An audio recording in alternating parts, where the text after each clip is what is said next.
If you like motorsports and want to learn more about the racetrack experience, check out driveonthetrack.com.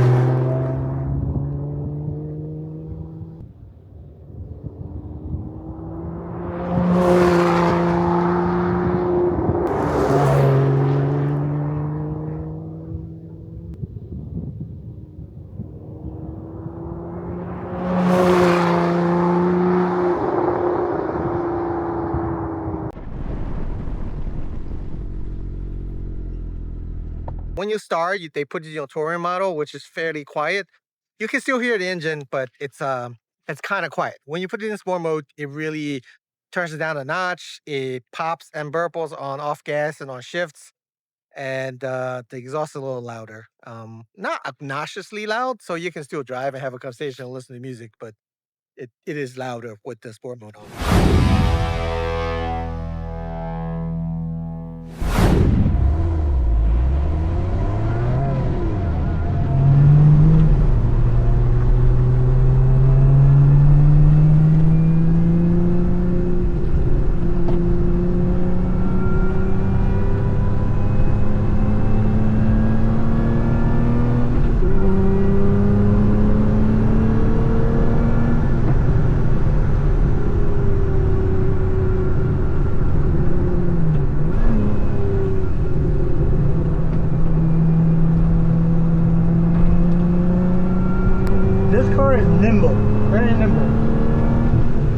Is respectable, not super powerful, but it's good. Brakes, I don't know.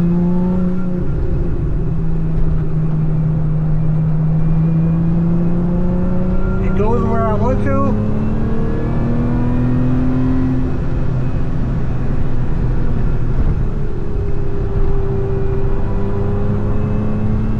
Very easy to drive at speed. No noticeable understeer at all. I think there's a little bit of oversteer, but not too bad. I have the traction control on, so it shifts really nice. See, you just toss it into the corner, you throw it in, and it goes there. This is a tight right hand. You see, it still keeps going. I could have gone a little faster.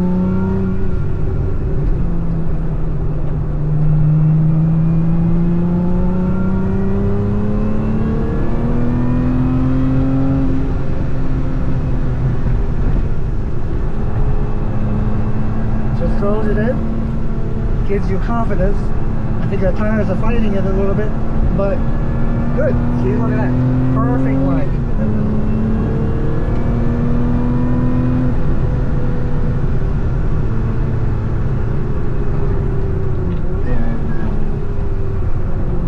Look at that.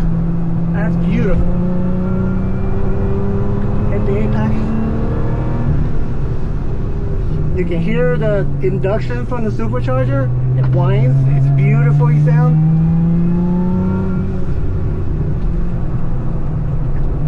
Look at, understeered a little bit, but my line was a little off.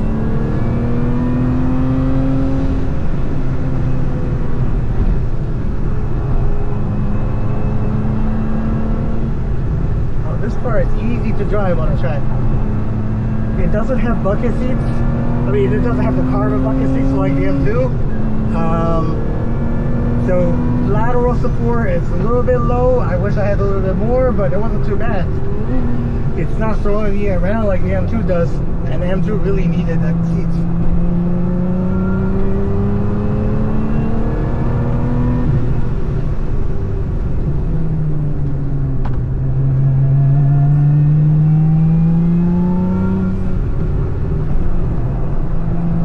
I'm overheating the tires a little bit now.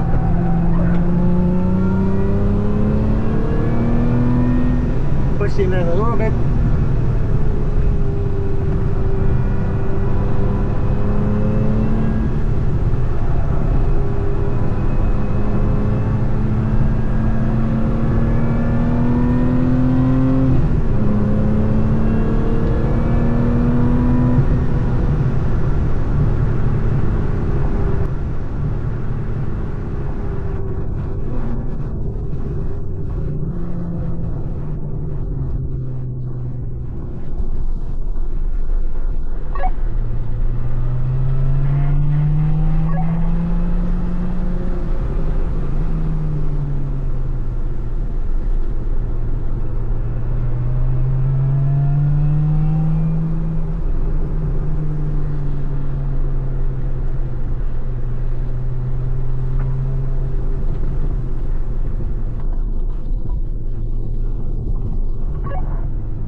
So yeah, the Emira is a awesome car. It looks awesome. It looked like an exotic supercar. And you know what? It drives like a supercar. I love this car. I'm happy that I bought it. And I'll be driving it for some time. Not always on the track. I enjoy on the street too. It just makes you feel like you're driving something exotic. And that's, to me, that's like half of the way there of having a, well, half of the reason of having an exotic car on the track. It's capable, you guys saw. And it's just fast enough. The 400 horsepower in this, so this has got the what I say, the Camry bottom V6, and then the Lotus head with a supercharger. It produces about 400 horsepower. It is fast enough for anyone on the street. It is not overwhelmingly fast on the track. I've driven much more powerful cars, and but it didn't feel slow. The old Lotus, like the Elise, and one of the biggest issues with Elise is that it felt slow because it's like driving a Miata. It's nimble, it's fast, but it doesn't have the same power. This has plenty of power to go around, so the power isn't an issue there. But it's also not super powerful. Like when I stomp on the gas, you don't have to worry about stepping out really super hard. We drove it in sport mode, obviously, with the traction control on, but unlike some of the other cars, I think this one with the traction control on, it still provides a good track experience. Well, everybody, this is the Lotus Emira. I hope you enjoyed this review. If you like it and made it this far, please like and subscribe. I will have many more cars that I will cover and show.